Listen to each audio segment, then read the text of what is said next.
Radiodifusão Portuguesa tem o prazer de apresentar... Alô? Prova Oral. Uma rubrica de Fernando Alvim. Alô? Todas as tardes aqui na sua Antena 3, um programa bem divertido para toda a família. Basta telefonar e conversar. É da Praça da Figueira? Dos Jardins do Lógico? Prova Oral. Um programa para gente nova. A vossa atenção, portanto, para o programa Prova Oral. Prova. Ao meu lado, a minha amada dorme. O seu corpo abandonado é a minha paisagem favorita. Para onde fugiu? Que desejos a tomaram? Nem de dia nem de noite consigo adivinhar a cor dos seus sonhos. A minha amada não está aqui, mas noutros lugares invioláveis. Tem os olhos cerrados, estremece docemente o seu corpo. Fico quieto. Qualquer barulho pode quebrar este milagre. Claro que somos animais.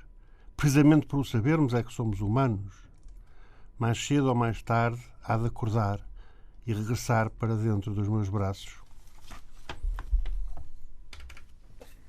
Ora está, Pedro Paixão é nosso convidado de hoje. Obrigado, Paixão, por teres vindo. Tens um novo livro. Tens ideia de quantos livros é que já editaste, Pedro Paixão? Mais de 25. Mais de 25. Tens algum livro que é preferido? Não. O último tem... O último tem que ser melhor que os outros, senão não valia a pena escrevê-lo. As pessoas também, quando falam sobre os teus livros, tendencialmente dizem que este é o teu melhor livro. Qual? O último? Sim. Não. Cada pessoa tem... Há uns que aparecem mais vezes, são mais lembrados que outros. Não sei dizer. Sabes não que tem importância. Tu fazes uma coisa muito, muito, muito curiosa. Tu, à medida que vais escrevendo, vais também relatando vivências do teu passado. Há coisas que eu, com este livro, por exemplo, aprendi e que não sabia. Por exemplo, não sabia que tinhas estado 7 anos a estudar no norte da Europa. E tiveste? Tive 3 na Bélgica e 4 na Alemanha. Eras um bom aluno?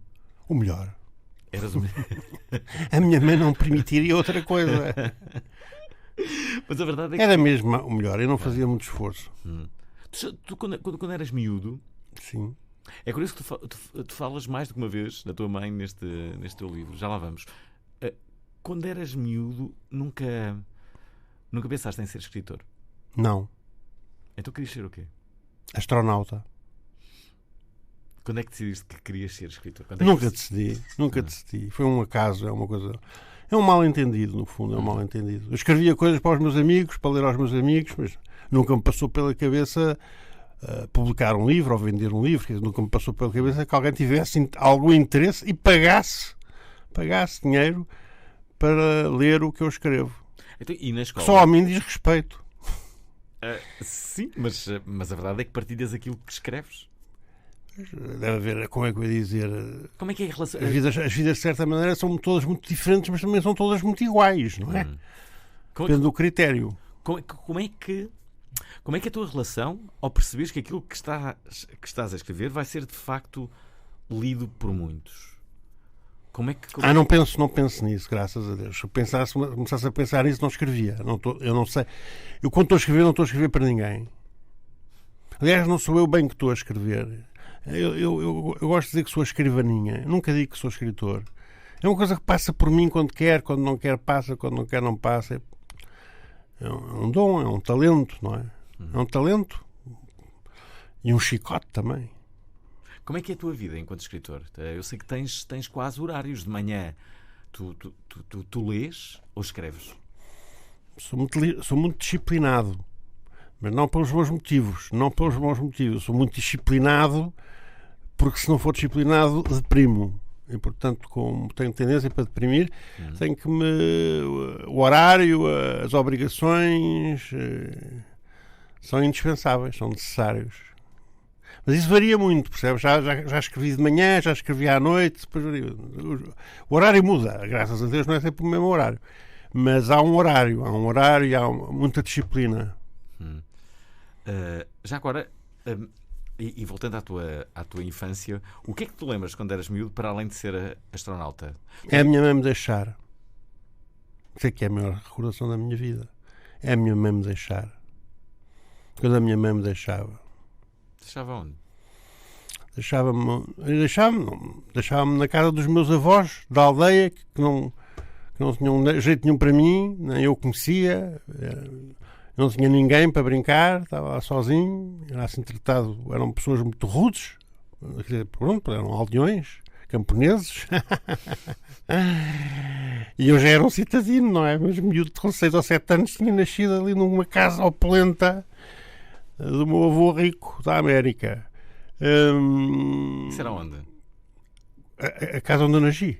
Em Campo de Ourique. Era numa vivenda. Antigamente havia vivendas em Campo de Ourique. Agora já não há, mas antigamente havia. Foi o meu avô,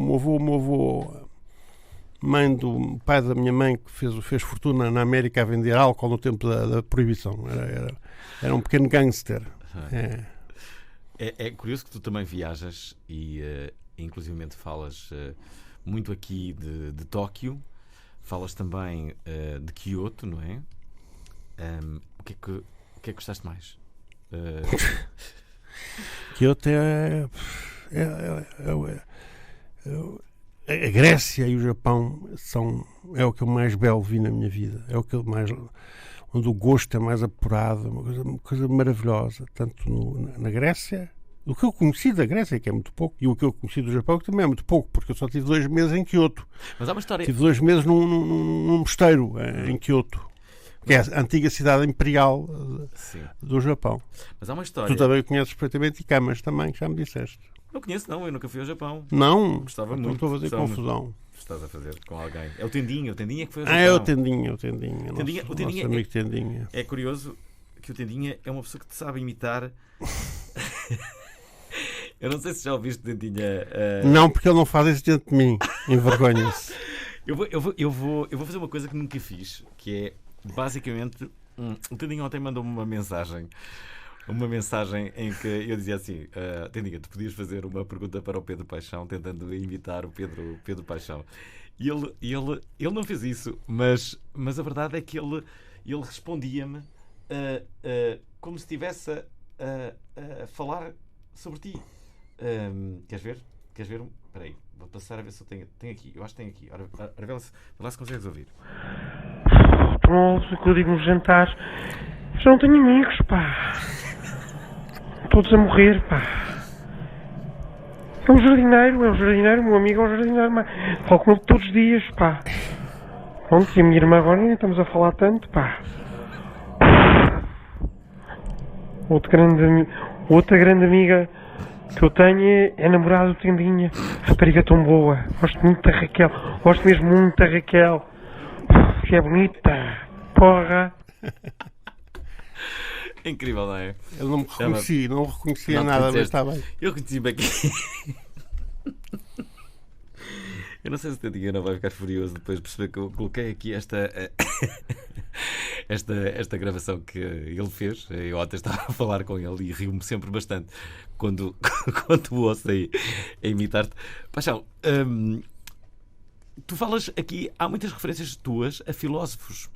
Sim. Falas de quem? Falas de um Deus que foi homem e foi mulher. Sabes que Deus é este? Sim. Não, é um vidente da mitologia. Tiresias. É o único humano, ele era humano, que foi homem e mulher. E depois, quando foi um castigo por causa de ele ter visto 2 serpentes a copular. E depois passou 7 anos de castigo e depois voltou a ser homem. E a primeira pergunta que os deuses lhe fizeram foi: qual é a relação de prazer entre um homem e uma mulher? E ele disse, sem qualquer dúvida, ele disse que eram 7 partes para uma mulher, 1 parte para o homem. Portanto, as mulheres teriam 7 vezes mais prazer do que os homens. Eu até acho que é mais. Ou pode ser mais. Já agora, como é que é a tua relação? Como é que se mede?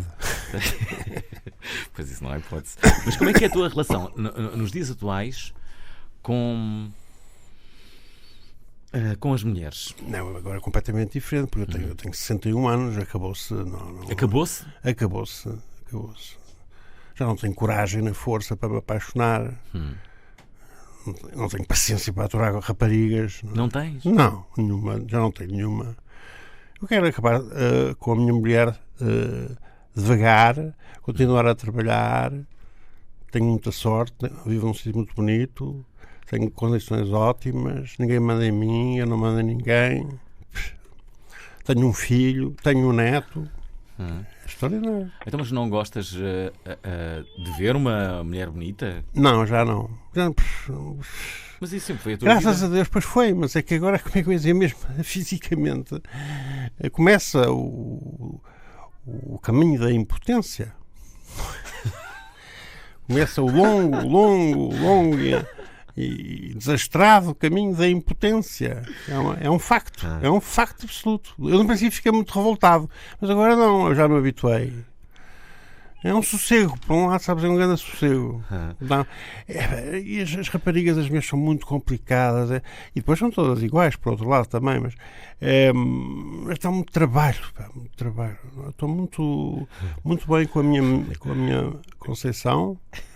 Trata de mim maravilhosamente, como se eu fosse um bebê. E, de facto, sou um bebê ainda. A Clarice Lispector Sim. um dia disse que escrevia para se ver livre dela. De resto refere-la também, justamente com esta frase. Escrevo para me ver livre de mim. Também és assim? Sim, também sim, escreves sim. Pelo mesmo motivo? Quer dizer, a ideia central é que eu não teria sobrevivido se não tivesse escrito. Isso é verdade. Publicado ou não é tão importante. Não seria tão importante. Apesar de, claro que eu gostei de ter sido publicado, de ser publicado. Mas a ideia de fundo é que eu não seria capaz de sobreviver ao mundo, para ir à vida, sem ter escrito. Porque o escrever foi onde eu encontrei a proteção para a minha solidão. Foi a escrever que eu me... Escrever é como viver duas vezes. Pelo menos aquilo que eu faço, não é? Porque, como tu já reparaste, como tu já disseste, eu não invento nada. Eu só me escrevo. Eu passo a limpo a minha vida. E assim, de certa maneira, ao reconhecer-me, é uma maneira, talvez pequena, mas é uma maneira de me salvar. Senão estava completamente perdido. A da altura dizes, eu escrevo para justificar a minha existência. Pois. Porque naturalmente não está justificada. Em Istambul, uma rapariga judia casou pelo civil com um rapaz muçulmano por quem se apaixonara nas aulas de medicina interna. E o pai da rapariga, que era rabino, expulsou-a da comunidade, proibindo-lhe para sempre a entrada na sinagoga sefardita no bairro de Bebek. O pai do noivo também decretou que não se oporia a um casamento se o filho tivesse escolhido uma cristã, mas uma judia não. É verdade esta história? É. Como é que sabes? O que eu Contaram-te? contaram-me. Contaram a tua história? Quando eu estive lá em Istambul, contaram-me. Como é que foi? Istambul? Istambul é interessantíssimo, é muito interessante. Já é o começo da Ásia, ainda é a Europa, vai-se para o outro lado, não é? Para a Ásia, uma ponte, Europa de um lado, a Ásia do outro.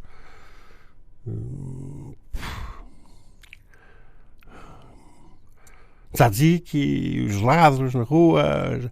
Eu gostei imenso, fui imenso, porque eu gosto muito, sou quase viciado em banhos turcos. Lá, os banhos turcos, fabulosa. Foi uns que eram do século XVII, que aparecem num filme. Vi num filme com o Liam Neeson, aquele Taken 3 ou Taken 2. É um deles que eu conheci. Deitam-te em cima de umas pedras muito grandes e depois vêm uns tipos muito grandes com uns furgões muito grandes e raspam-te o corpo todo e sais de lá sem pele, todo a sangrar. Depois chega o Liam Neeson e a namorada do Liam Neeson e a filha do Liam Neeson e depois vem-me salvar. Olha, deixa-me colocar aqui um ouvido em linha. É o Rui da Fonte de Canas de Senhorim. Ele quer dar a opinião sobre olha sobre ti. Então, que opinião é que tens sobre o Pedro Paixão? Olá, Rui. Olá, Alvin, e olá, Pedro Paixão. Minha opinião é o melhor que se possa dizer de Pedro Paixão. Tenho a honra de o conhecer pessoalmente. Conheço o Paixão? Como é que o conheceste? Olha, foi curioso, porque vi, ainda tu, Alvin, estavas na RTP2, creio, a fazer um talk show, e ele numa das entrevistas, já lá vão 10 anos, se calhar, ele dizia que tinha nascido na Beira, e eu enviei um e-mail ao Pedro Paixão a dizer: então, se nasceste na Beira, vem até à Beira. Ele dizia que era de perto de Mangualde, eu sou de Canassenhorim, fica a 20 km, e disse que eu pago-te um jantar e ficas num hotel daqui de Canassenhorim, e curiosamente é o hotel onde ele fica sempre que vem à Beira, à terra do pai, e com certeza que ele se lembrará de mim. Ai dele que não se lembra. Essa está boa. É um dos meus melhores amigos, homem. Está combinado, isto está combinado. Não, nem combinado, corria melhor, porque foi um acaso eu estar agora a ouvir, apesar da prova oral ser um dos meus programas de eleição, foi um acaso eu estar a ouvir, Pedro, e assim que ouvi a tua voz, pronto, eu vou aqui com a Alexandra e com o Diniz no carro, olha, é só para mandar um abraço e dizer aos ouvintes da Antena 3 que estamos perante um escritor extraordinário, exatamente porque escreve sobre si. E um ser humano extraordinário que escreve sobre si só poderia resultar em livros extraordinários. Já agora, há algum livro que tu gostes em particular do Pedro Paixão? A Noiva Judia será sempre o grande livro do Pedro Paixão, ele que de certa forma até compreende esta minha resposta. Mas o Muito Meu Amor foi o primeiro livro que eu descobri dele, por acaso, na livraria, e foi o primeiro impacto que eu tive com a maneira de ele escrever. E é o meu grande livro de referência, aliás, que eu ofereço quando quero oferecer às pessoas, quando quero dar a conhecer o Pedro Paixão, é o Muito Meu Amor, e seguido da Noiva Judia. Serão esses, se calhar, os dois ícones da literatura dele. É claro que o próximo é sempre o melhor, porque ele continua a surpreender na maneira ágil de escrever sobre ele próprio, na maneira como ele escreve aquilo que eu gostaria de ter escrito, porque ele acerta na forma como põe as palavras no sítio certo. Acho que é brilhante. Há pouco, curiosamente, falávamos com ele e ele revelava que nunca queria ser escritor, mas a verdade é que tu começaste a escrever poesia muito cedo, Paixão, e em francês. Porquê em francês? Porque andava no liceu francês. Ok. Só passei para um liceu português. Por exemplo, aprendi a escrever primeiro em francês e conheci primeiro a história de França do que a história de Portugal. Esta história da Noiva Judia, isto tem a ver com um quadro? É isso? Esse título é o título de um quadro do Rembrandt que está no Rijksmuseum em Amsterdão. Deixa-me só ler aqui uma parte do teu... Lês muito bem, pá. Lês muito bem. Leio bem, não é? Fala uma coisa, só não disseste ainda o nome do livro. Ainda ninguém disse o nome do livro. Pá, então não digas, pá. Alvin, não digas o nome do livro, pá. Estás a ouvir? A sério. Não digas o nome do livro. Então, mas devíamos dizer o nome do livro. Não. Que adivinhem. Vou ler aqui esta parte. Eu gosto aqui desta parte. Sabes que é muito bom tu entrevistares alguém e teres conseguido ler o livro todo. Eu consegui ler o teu livro todo, porque também não é assim tão grande, não é? Mas normalmente nunca consegues ler o livro todo. É impossível, senão não fazes mais nada na vida. Mas eu adoraria sempre ler. Bom, e esta parte eu sublinhei. Ter razão é deixar de pensar, porque pensar é duvidar. E as certezas são o maior inimigo da vida do espírito. A infinita dúvida, essa sim, é que nos mantém humanos. Foi uma pergunta que nos trouxe até aqui. O humano é o único animal que consegue duvidar de si próprio, o que mostra a evidência que não é um animal. Isso e rir da asneira que fez. Gosto muito desta tua visão. Sim, humaniza-nos a termos dúvidas. Eu aposto que deves ter dúvidas toda a hora. Paixão. Ou já tens mais certezas do que dúvidas? Não tenho certeza. Não tenho certeza nenhuma. Não tens certeza de nada? Não. Aliás, tu dizes inclusivamente que a morte não é o contrário da vida. Não. A morte Desmentindo Lili Canessas, que disse um dia que era isso. A relação entre a vida e a morte é qualquer coisa. A morte é a ausência de vida. Não é a diferença entre o esquerda e a direita. É a diferença entre o escuro e o claro. O claro é mais luz, o escuro é menos luz. Mas não é o oposto. E a vida e a morte é a mesma coisa. Quer dizer, a ideia é... Nós não sabemos o que é a morte, mas também não sabemos o que é a vida. De maneira nenhuma. Aliás, até de certa maneira sabemos melhor o que é a morte, porque a morte é a possibilidade de nada. Imaginemos. E a vida é a possibilidade de tudo. Porque também não sabemos o que é, mas de maneira nenhuma. Nunca ninguém soube. Nós estamos aqui numa situação absolutamente inexplicável. É numa situação de espanto absoluto. O que fala é que há, por exemplo, raparigas, ou livros, ou programas de rádio, programas de televisão, dinheiro para ganhar, crianças para alimentar, tudo isso é indispensável. Senão o humano caía. O humano caía face ao mistério, face ao enigma. Tu pensas muito nisso? Muito, é o que eu penso mais. Tens medo? Mas eu posso pensar que não tenho nada para fazer, não é? Tu tens medo de morrer? E o meu pai deixou-me muito dinheiro, pronto, é só por causa disso. O teu pai deixou-te muito dinheiro? Deixou algum, bastante. É relativo, não é? É muito relativo. Mas espera, tu pensas na morte? Tens medo de morrer? Nada, não tenho medo nenhum. Não tenho medo nenhum de morrer. Tens medo de sofrer ou morrer? O que eu tenho medo claro, isso é viver. Eu tenho medo de viver a sofrer. E não quero morrer saudável. Porque agora parece que toda a gente quer morrer saudável. Não parece-me que é a coisa mais estúpida que... É daquelas modas. Essa carose, a glicose, agora o glúten, as pastas dentíficas já vêm. Não tem glúten. Aquela coisa, aquela propaganda assassina contra o tabaco mata. Nos outros países especializados nunca aparece a frase o tabaco mata. Aparece qualquer coisa, como por exemplo na Inglaterra ou na países civilizados aparece. Pode matar, que é um bocado diferente. Pelo menos para mim é diferente. Enfim, não sei. Há uma razão qualquer para esta histerismo em relação ao tabaco, porque se nós formos ver aqui a qualidade do ar que se vive em Lisboa lá em baixo, deve ser pior do que fumar 2 maços por dia. Deve ser pior do que fumar 2 maços por dia. E eles dizem que tem 700 substâncias lá dentro que são cancerígenas, não é? Sim. Eu gostava de saber onde é que não há 700 substâncias onde é que eles vão buscar esse número tão enorme? Deixa-me recuperar as tuas memórias. Há uma parte neste livro que tu falas delas e tu sonhavas ser um pianista. Aliás, não é a única vez que referes este teu sonho. Sim. A ambição de seres um pianista num paquete todo branco. Tu gostavas de ser um pianista? Pensaste alguma vez nisso? Eu gostava muito mais de tocar do que escrever. E eu toco, eu tenho um piano em casa. Mas toco, mas não sei tocar, porque não me ensinaram. Percebes o que quer dizer? Quer dizer, sei improvisar um bocadinho. Nunca procuraste ajuda? Já procurei ao Pinho Vargas, ao meu querido amigo Pinho Vargas. E o que ele me disse foi assim: tu, com a idade que tens, já não podes aprender. Se vais começar a aprender alguma coisa, desaprendes tudo o que sabes. Portanto, deixa-te de coisas. E continua lá a fazer essas coisas, que é o que eu faço todas as noites. Eu todas as noites toco, todas as noites. E depois acontecem coisas maravilhosas, que há pessoas que ouvem e que me perguntam que música é que eu toquei.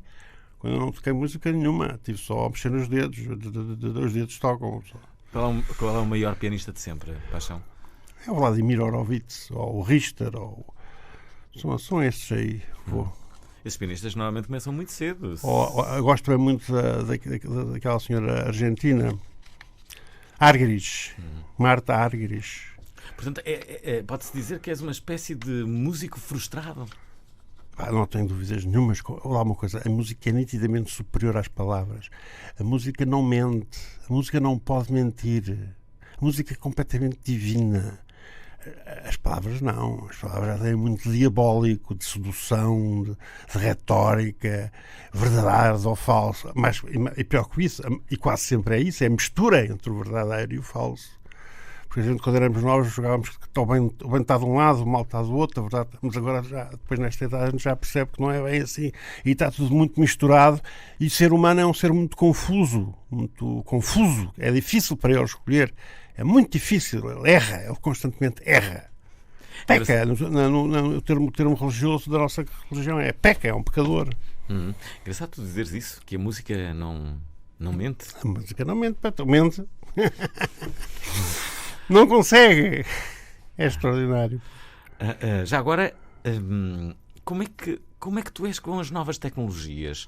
Estás no Facebook? Não. Já tive, mas não estou. Tive só 2 semanas, achei que era Não gostei. Cheguei que era um banho de água suja, não gostei nada. Mas há uma página que me é dedicada por duas pessoas, que é a Adriana Couto e o João Oliveira, que são os administradores da página. Da tua página? São administradores da minha página. Fazem isso há anos, acho eu. E eu depois soube... Está muito bem construída, sabes? Eu estive lá e, curiosamente, já agora... Obrigado. Estão lá as emissões da Provaral, o que significa que eles consideraram especial a tua passagem por aqui. Sim, é verdade. Não é a primeira vez que aqui vens. Não, eles fazem aquilo. Ela vive em Braga, ele vive em Coimbra. E acho que nunca se viram, que é também muito bonito. Acho que nunca se viram. Nunca se viram? Nunca se viram. Acho que não se viram. Não, acho que não. Uma pergunta. Tu referes muito aqui uma espécie de paixão pelo escritor Thomas Bernhard. Sim. A da altura dizes que ele esteve em Sintra, mas eu não percebo se foi um sonho, uma alucinação ou se foi mesmo verdade. Será que... Neste livro? Sim. A da altura falas sobre isso, sobre a possibilidade de Thomas Bernhard a da altura. Não, isso é histórico que o Thomas Bernhard veio várias vezes a Portugal, okay. Como também à Espanha, e quando via a Portugal ficava no hotel de Santiago. E é verdade. Mas nunca estiveste com ele? Não, é verdade que fui lá procurá-lo. Foste? Foi. Mas depois também é verdade que não o encontrei. É verdade. Eu também fui procurar o Ingmar Bergman em Estocolmo, e é muito mais longe, não é? E também não consegui falar com ele. A da altura falas sobre Édipo. Sim. E falas sobre 3 fases. Este programa está a ser muito intelectual. Vai. Dizes assim: Édipo é a ansiedade em cristal puro. Mata o pai, que desconhece, por uma questão de prioridade no tráfico. A primeira mulher com quem dorme é a mãe, que igualmente desconhece, sem passar pelas indispensáveis namoradas. A sua pressa em conhecer a verdade é a mesma com a qual a si próprio se condena. Rasga os olhos para não rever mais os seus hediondos crimes. Em particular as filhas, que são igualmente suas irmãs. Uma confusão abominável. A sua distinção foi a de revelar o enigma da esfinge, a qual, de devoradora de humanos, passa a suicida, lançando-se de escarpa montanha para a morte. Cá está. O que te pergunto é, e aqui o dizes, que o humano passa por 3 fases separadas por abismos. Sabes quais são as fases? A primeira, lembras-te ainda, paixão? Claro. Então quais são? Então, mas é o que a gente chama a infância, depois a idade adulta, não é? E depois a velhice. Sim, basicamente. Bem, tu aqui explicas um pouco melhor isso, não é? Na primeira dizes, vive-se na dependência dos pais, dos avós, pois, é isso. De qualquer um que dele cuide, não é? Na segunda fase, pode escolher por si, não obedecer a ninguém, procurar ser quem é. É um ser levantado, dizes, caminhando pelo seu passo. Na terceira e última fase vem a bengala. Uma metáfora simples e poderosa que indica que precisa de tomar 3 comprimidos 3 vezes por dia, sem esquecer de verter 2 gotas nos olhos para travar o glaucoma, que já não pode conduzir o carro que ficou para sempre parado e, sem prévio aviso, precisa que alguém lhe faça a comida em papa e lhe a leve à boca, o que não sai nada barato. O que é interessante aí é que são mesmo fases separadas, é como o ponto de vista é outro. Porque eu sei que vou envelhecer. Agora já sou velho, não é? Mas eu tinha quando 30 anos, eu sabia que ia envelhecer e projetava algumas suposições, mas não tem nada a ver com o que depois estar lá, ser velho. Estás a perceber? Já és velho? Sim, no sentido dependente de comprimidos e... Tomas muitos? Deixa eu ver, 7 pelo menos todos os dias. Portanto, não vou durar muito mais tempo. Pois não sei quanto tempo é que vais durar, mas enquanto durares, eu vou trazer aqui sempre. Obrigado. Lançares um livro. Ora, é isso mesmo. Nós estamos. Não dizemos o nome do teu livro, é isso? Não dizemos o nome do livro. É uma primeira. Estamos a entrevistar Pedro Paixão, que não quer dizer o nome do seu último livro. Ele é escritor. O título é lindo, mas como é que eu ia dizer? Lá está, dito, perde um bocado a sua qualidade. Isto é para ser lido em silêncio. Okay. É uma editora nova, não sei se já repararam. Qual é a editora? É uma editora Licorne. Então, se as pessoas forem ao site da editora Licorne, veem logo como é que se chama o teu livro. Vem. Aí podem ver. É Dévora. Já publicou mais de 100 livros de poesia e de ensaio e é de um senhor chamado Manuel Silva Serra. Paixão, mas se é verdade que tu inicialmente começaste a escrever e a dizer poemas, depois abandonaste quase. Foi porque fui chumbado. Eu escrevia poemas, como disse, para os meus amigos. E depois um dia lembrei-me assim, vou mostrar isto ao fundo, infelizmente, o nosso amigo da Síria Alvim, o Manuel. Hermínio Monteiro. E eu, para tirar dúvidas, só para tirar dúvidas, olha pá, toma lá isto e vê lá isto. E ele voltou, passado uma semana, deu-me aquilo e eu disse, não, isto não presta. Pronto, eu nunca mais escrevi um poema. Mas depois comecei a escrever este género de coisas, que são textos pequenos textos, pequenas histórias, pronto, e tiveram um sucesso muito grande. No começo, logo de princípio, aquilo foi para o editor foi um espanto imenso do texto. E para mim, então, eu que nunca, como disse, nunca pensei em vender um livro, foram muitos livros vendidos. Há algum escritor que tu acompanhes de uma forma militante? Já percebemos que gostavas muito. Quer dizer, tem que ser um fosse vivo, não tenho isso, não. Normalmente evito ler autores vivos. Evito muito eles serem melhores do que eu, porque se forem melhores do que eu fico zangado. Qual foi o escritor que tiveste mais pena que morresse? Que por ti... O Marcel Proust. Apesar de já morreu em, acho, 1924. E português, qual foi o mais importante? Pá, isso até me faz chorar. Pá. O mais importante para mim é o Luís de Camões. Está bem. Completamente desprezado, esquecido. Pá. Isto só foi glorificado muito tempo depois. Muito tempo depois. Quem é que será lembrado disso? É verdade. Haverá alguém. Sabes? Quem é que foi a pessoa que se lembrou de pegar no Camões? Há o caso do Barre, também é muito conhecido. O Barre, depois de morrer, passou a ser completamente desconhecido, porque ele era considerado um reacionário pelos próprios filhos. E é verdade. A música dele não era muito moderna para o tempo. E foi completamente esquecido. Foi só o Mendelssohn, Félix Mendelssohn Bartholdy, que o reabilitou, que foi buscar as partituras e começou a tocar. Foi ele o grande impulsionador. E é muito bonito porque o Bach era protestante, não é? E o Félix Mendelssohn era judeu. E esse ato é tão importante quase como a sua música. O ter trazido de novo Bach. Já agora, deixa-me recordar a todos que estamos a entrevistar Pedro Paixão. Podem-lhe fazer perguntas, comentários. A seguir, eu vou-lhe fazer esta pergunta. Isto não dura muito tempo. Não. A pergunta que eu te vou fazer a seguir é justamente sobre amor. Quero perguntar a Pedro Paixão se ele sabe agora o que é o amor. Anda a loucura no ar, a maluqueira total. Está na hora do país animar, está na hora da prova oral. Quer dizer, a prova oral, a prova oral, meu, é uma cena mesmo que fofo. A prova oral, meu, eu curto bué, meu, a prova oral, meu. A prova oral é demais. Pedro Brunhosa? Não. Anda a loucura no ar, a maluqueira total. A prova oral é demais. Mas é demais o quê? Quer dizer, é demais. Isso são vocês que acham, quer dizer? Oh não, meu fogo, eu gramo bué, meu fogo, prova oral, meu. Fogo, meu, é fixe, meu, a prova oral. A prova oral é demais. Sim.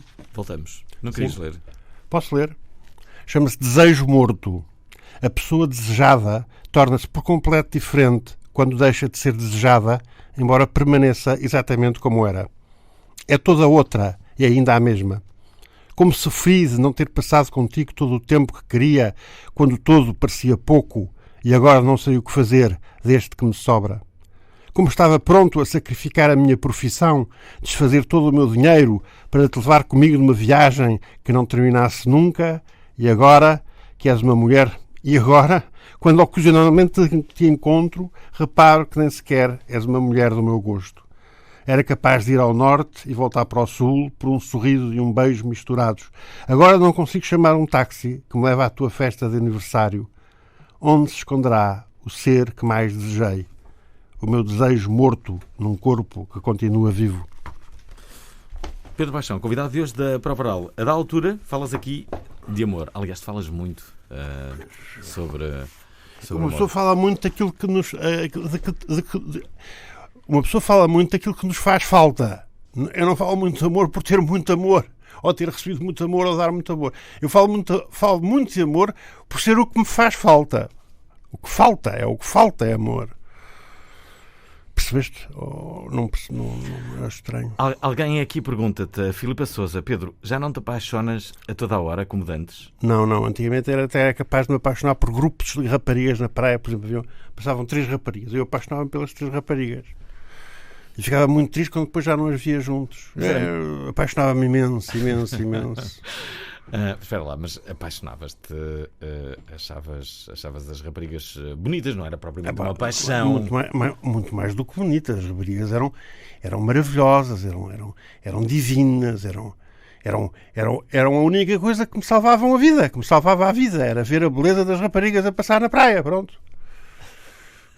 Se não fossem as raparigas, eu também já... escrever as raparigas. Se não tivessem sido as raparigas, eu não tinha sobrevivido ao mundo. Não, de maneira nenhuma. Olha, uma rapariga diz aqui, Eva Araújo: adoro o Pedro, é fantástico. Tudo o que escreve e diz é extraordinário. Também consigo terminar os seus livros e ler, reler, sublinhar. Já o Luís Afonso diz: Pedro, agora há o Viagra e o Cialis. Já experimentei. E então? É daí que eu tinha que aquilo é um êxtase muito levezinho, mas eu acho que deve ser êxtase. É assim, deve ser um como é que chamam? Como é que chamam aquelas drogas que excitam a pessoa? É isso? Como é que se chamam? Ok, mas são drogas que excitam. São drogas que excitam um bocadinho. Cocaína, por exemplo, é isso? Claro, cocaína é um excitante. A tua geração, como é que eram as drogas naqueles anos 80? Não havia cocaína. Não havia? Não. Com primeiros nos meios em que eu movia, não havia cocaína. Os êxtasis é que chegam mais tarde. Primeiro começamos a receber os êxtasis, eles vêm primeiro da América, depois é que começam a vender em Portugal.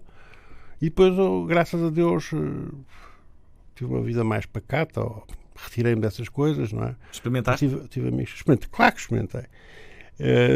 Muitas vezes, claro que experimentei. Mas depois tenho amigos ou pessoas próximas que ficaram agarrados àquela coisa que é muito mais complicada. E o problema da cocaína não é só fazer mal à saúde, porque faz, com certeza, mas é o problema que a cocaína parece branca, mas está cheia de sangue por todo lado. Aquilo passa de onde vem até chegar é a violência que provoca os distúrbios, as alienações, a miséria que provoca nos países produtores, a violência enorme. Portanto, eu acho que essa é a razão porque eu não tomo cocaína. Viver é sempre desperdiçar a vida. Uma vida, por mais realizada, precisamente por ser vivida no limite, comporta em si inevitáveis desastres. Por isso se liga o gênio, o santo ou o grande homem ao sofrimento, não à felicidade. Quanto maior a dor. Chegar ao fim de uma vida bem-sucedida e a perceber-se de que se enganara a si próprio, que era outra a que queria e agora falta tempo. Mas tu querias outra vida? Não, esta é bastante. Não queria outra vida, não. Poderias ser astronauta, poderias ser pianista, no tal. É verdade, isso é verdade. Já agora, já falamos aqui da morte. Há um livro teu que tu escreves justamente depois do 11 de setembro. Paixão, o 11 de setembro mudou em absoluto o mundo. E onde é que estavas tu no 11 de setembro? Esta pergunta agora é quase que obrigatória. Lembras-te quando foi o 11 de setembro? Onde é que estou? Eu apanhei o primeiro avião que partiu de Lisboa para a América. Eu fui no primeiro avião. E depois escrevi esse livro. Esse livro é escrito quando eu cheguei lá. Tu apanhas o primeiro avião depois do 11 de setembro? A ideia que eu tenho é que foi o único, ou foi o primeiro voo em que havia lugar, foi a primeira oportunidade que eu apanhei para ir para a América. Eu apanhei o avião. E o avião não ia cheio. O que era curioso é que ia só com portugueses, operários, trabalhadores. Iam contentíssimos. Iam felizes, cheios de força. Havia uma senhora ao meu lado que estava só a rezar o terço. Mas está bem, também fazia bem rezar o terço. E depois eu fui para combater a angústia. Eu aqui estava deitado, não conseguia mexer a ver aquelas imagens, não conseguia, estava deprimidíssimo. Não é? E portanto tive aquela reação de ir para lá. E fiz muito bem. Primeiro os amigos portugueses, pá, o Homem do Talho, não sei o quê, pá, animaram-me logo. Mas quando eu cheguei a Nova Iorque, eu pousei e vi uma criança, quando vi uma criança, eu deixei de ter medo. E foram dias muito intensos e muito bons e muito bonitos, e todos os dias comecei a escrever. E também, sem estar nada combinado, o que eu escrevia ia sendo publicado no público. Escreveram durante 12 dias, escreveram pronto, como é que eu ia dizer, uma rúbrica, um artigo que eu escrevia. E depois fizeram o meu editor da altura, da Cotovia, fez o livro, que chama-se 11 dias em não sei como é que se chama. 11 dias em Nova Iorque. 11 dias em Nova Não sei. Não é assim, não é outra coisa assim parecida. Não dizemos títulos, hoje não dizemos títulos a ninguém. Hoje não, mas espera, explica-me. Ficaste em que sítio de Nova Iorque? Perto das Torres Gêmeas? Sim, fui onde eu fiquei a dormir é para ir na rua 60, cá em cima já um bocado, do lado do rio Hudson. Mas eu tinha uma pessoa amiga que vivia num prédio em que as torres estavam ali mesmo ao lado. Eles fecharam mais ou menos a cidade a partir da Rua 14. Da Rua 14 para baixo já se tinha que entrar ou por se vivia lá. E ele, como tinha esse amigo, veio-me buscar e eu pude ir ver, pronto, as janelas. Eles tinham fugido, mas depois voltaram e o apartamento deles estava impecável, não tinha sido estilhaçado, não tinha nada e pronto, foi assim. O que é que mudou no mundo depois do 11 de setembro? Eu acho que foi a primeira vez que os Estados Unidos foram atingidos no seu próprio território de uma maneira muito violenta, muito simbólica. E sempre a imagem que me veio à cabeça foi: eles mandaram aqui uma pedra contra um gigante, e o gigante vai começar a esbracejar, e pode-se criar uma situação muito perigosa, que é a situação que a gente está a viver com este senhor, com este rapaz lá na Casa Branca, não é? Que é para além de incompetente, não é americano sequer, é um populista baixo,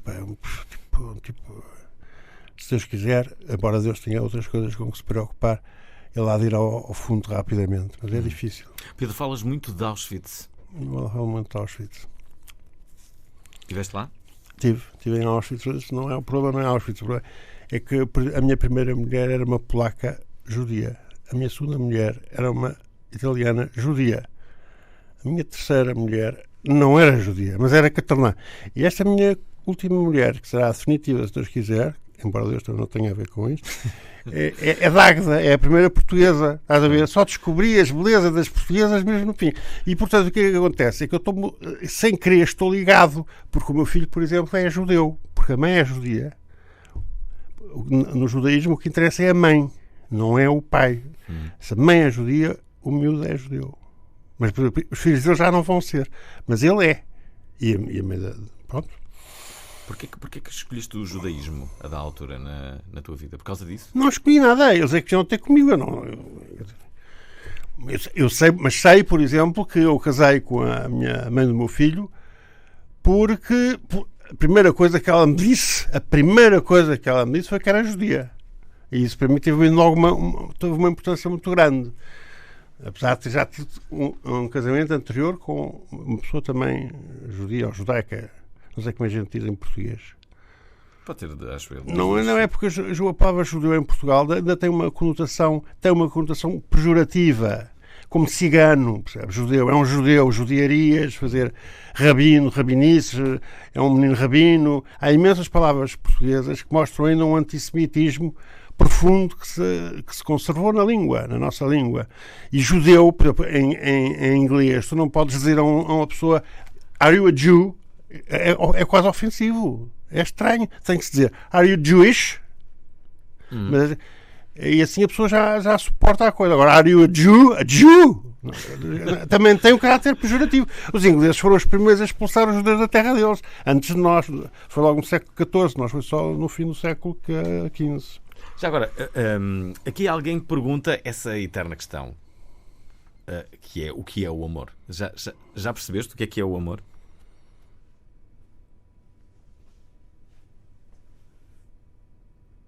Não se pode dizer o que é o amor, porque o amor é muitas coisas conforme a situação em que se está, onde se está, com quem se está. É a mesma coisa do que perguntar o que é a vida?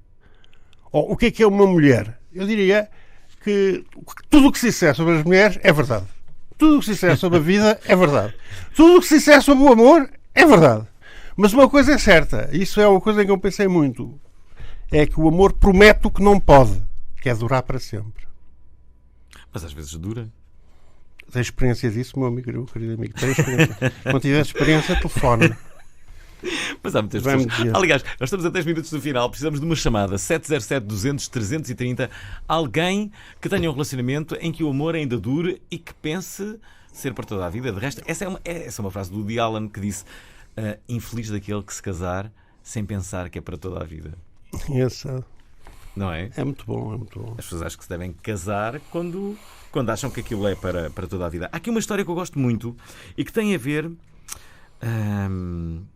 cá está. Depois eu passo aqui por partes. Diz aqui... Onde é que está? Espera aí.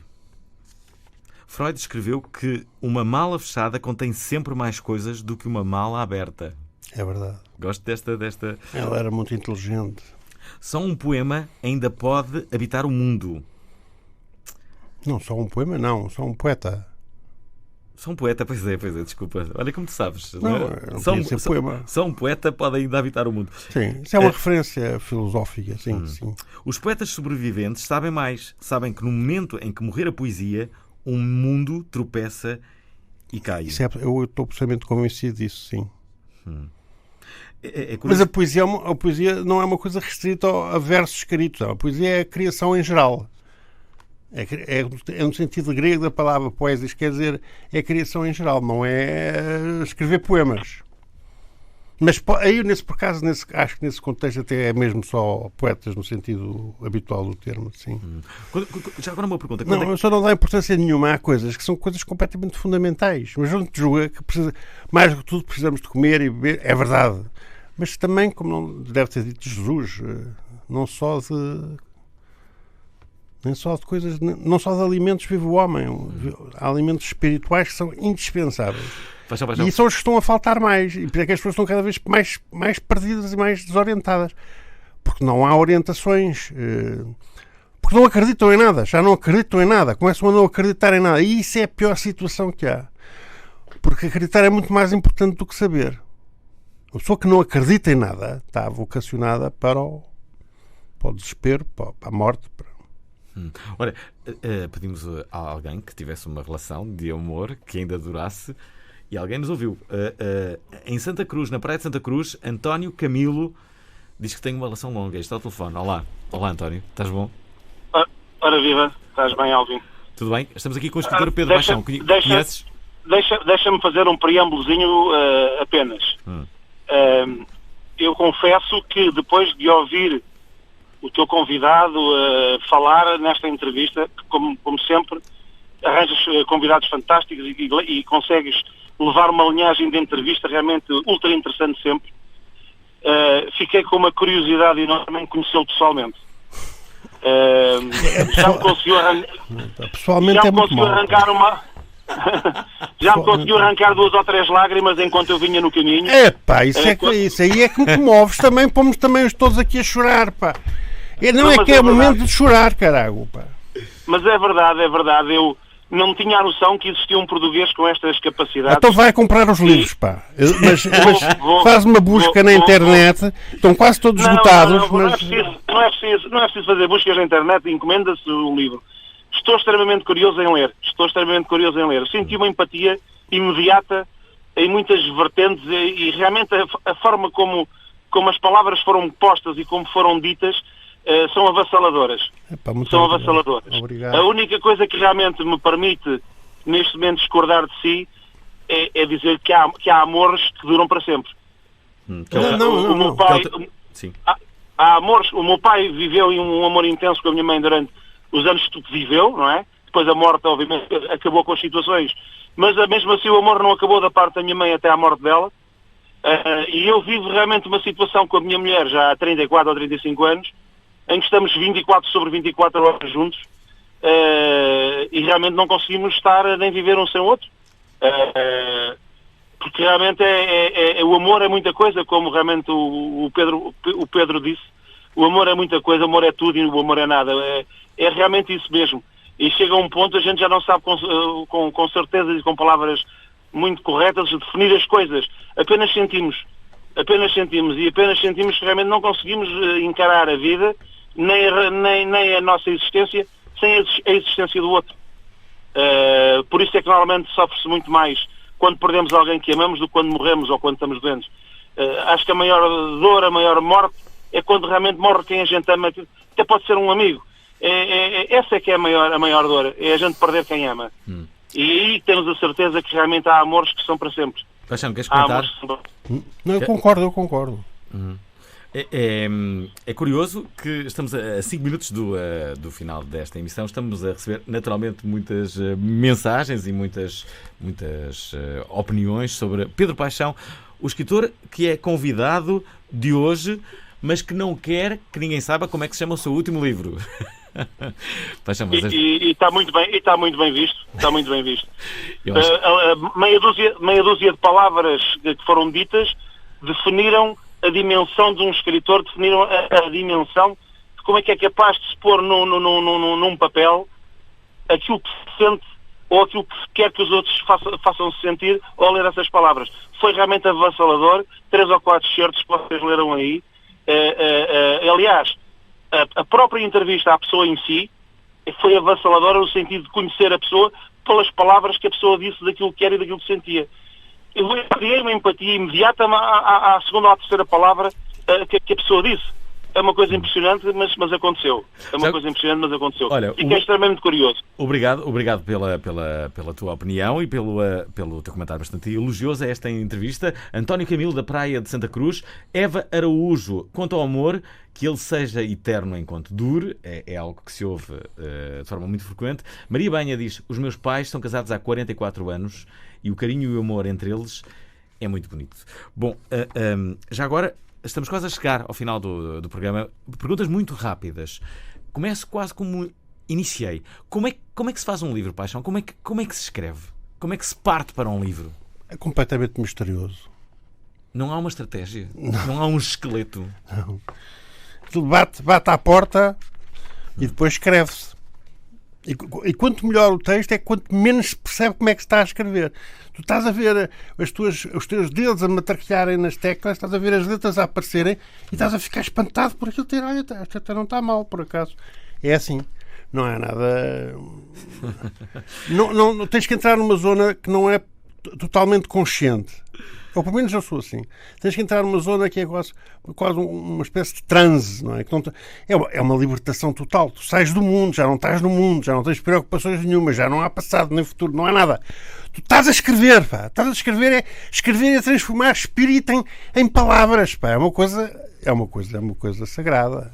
Quer se escreva bem ou mal, é uma coisa sagrada. Paixão, tu tens uma série de coincidências que aconteceram na tua vida que te levam a acreditar na telepatia. É verdade. Tu acreditas na telepatia? É, pá, tenho que acreditar, pá. Custa-me imenso, tenho imensa vergonha, pá. Mas acontece-me imensas vezes. Estou um dia a pensar numa pessoa, no dia seguinte ao telefone, mando uma... Fico espantado, pá. Porque como é que eu ia dizer, como te digo, eu sou muito positivista, pois, eu não acredito em telepatia, mas sou obrigado a acreditar. Como outras coisas em que também não acredito, também sou obrigado a acreditar. Temos de ser rápido, muito rápidos. Há uma ouvinte que exigiu falar contigo antes que o programa acabasse, é a Marta de São Bento. Antes disso, a Lúcia Paulo está a ouvir a emissão e diz: adorei este homem. E a verdade é que a Marta está em linha. Olá, Marta, tens aqui o Pedro Paixão. Temos que ser, mas é muito rápido. Estamos a acabar. Vou ser muito rápido. Eu sou açoriana e espero que me percebam. Sim. Só queria dizer, eu conheço o Pedro Paixão pelos livros dele, só. mas conheço, acho que quase todos os livros. Adoro os livros dele. Acho que ele é um homem fenomenal. E queria só dizer isso, porque ele é de facto fantástico. Ele conta a vida de uma forma tão real, e exprime coisas que de facto, para os comuns mortais é muito difícil. E eu adoro o Pedro Paixão por essa capacidade que ele tem. Eu queria só dizer isso. Obrigado. Aí está. Já agora, há algum livro que te tenha mudado de algum modo, do Pedro Paixão, que te tenhas gostado? Todos os livros dele de alguma forma me influenciaram e fizeram-me pensar. É isso que eu acho que é determinante numa obra de arte. É fazer-te refletir. Mas, por exemplo, o Viver Todos os Dias Cansa foi o primeiro livro que eu li dele e adoro esse livro. Adoro, sei de cor imensas partes dos livros dele. A sério. Olha, quero agradecer este teu telefonema. Obrigado. Nós estamos mesmo a acabar este... Eu sei. Obrigada por me terem entendido. Nada. Foi bom. Ela, aqui a nossa ouvinte açoriana, já viste uma ouvinte açoriana aqui a acabar o programa. Paixão, quero-te agradecer mais uma vez por teres vindo. Queres acabar com uma parte do teu livro desse livro, que não sabemos o nome, mas que as pessoas podem saber se forem à editora Licorne. Ali estará o nome do livro do Pedro Paixão. Então acabo só com uma frase. Ok. Amo-me mais quando te amo. Amo-te mais quando me amo. Não ouviram desde o início? Querem ouvir outra vez? Ouçam este programa em podcast. antena3.rtp.pt